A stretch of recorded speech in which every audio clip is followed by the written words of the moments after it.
Assalamualaikum warahmatullahi wabarakatuh. Ya, eh ya kembali lagi saya Jeffrey Jani beropini soal syahidnya Sayyid Ali Larijani. Ya, seorang orang yang salah satu orang kedua, setiap orang kedua ya dari kepemimpinan di pemerintahan Iran. Ya,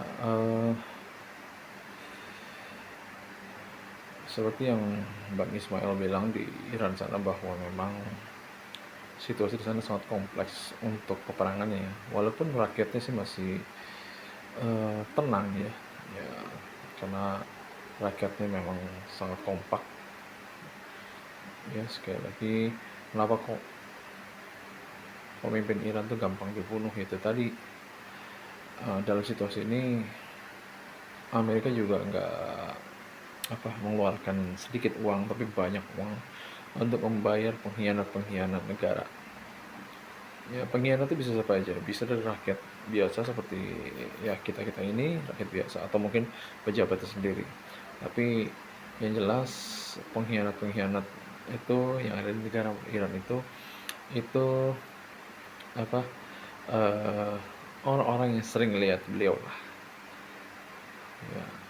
Dan pada akhirnya saya nggak tahu kapan beritanya itu serangan ke Said Ali Larijani dan putranya juga tewas ya beserta beberapa petinggi.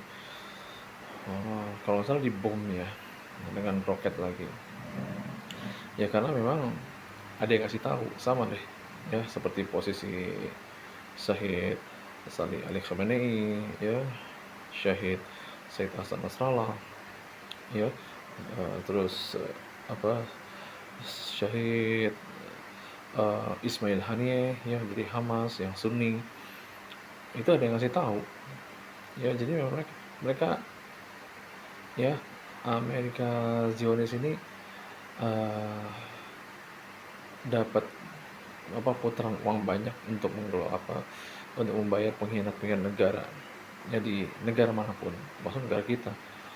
Ada yang nanya di kolom komentar, di kita ada Mossad nggak? Banyak ya, salah satunya adalah gerakan G30 SPKI yang apa uh, dibuat saat itu untuk memilihkan Presiden Soekarno ya.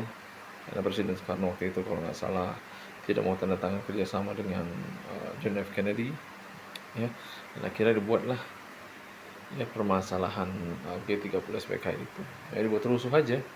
Sama juga terakhir yang kasus 98 ya, krisis moneter, siapa lagi kalau bukan ya, nantilah. Wah, di sini agen-agen Mossad, bahkan Israel, orang Israel pun bisa mondar-mandir di sini dengan diam-diam. Karena apa? Karena memang lolos dari Mossad ya.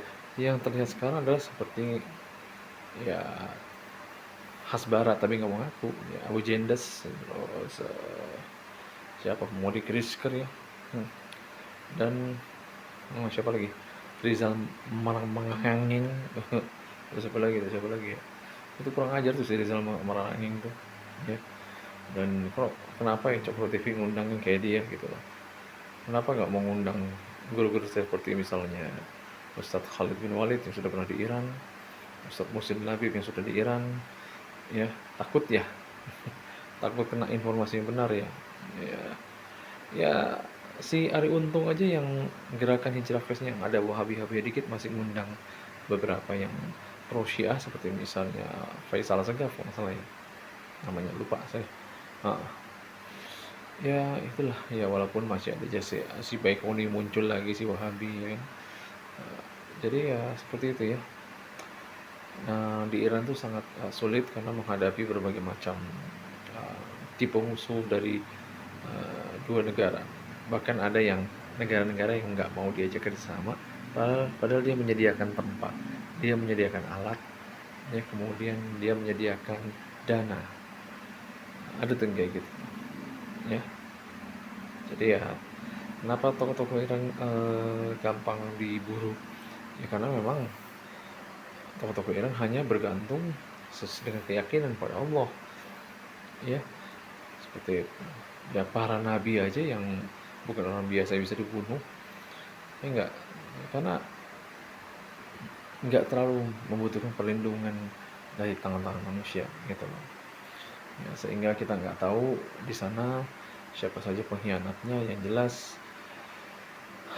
kalau Amerika ini supaya menang dia menggunakan taktik licik dengan membayar pengkhianat-pengkhianat negara. Oke.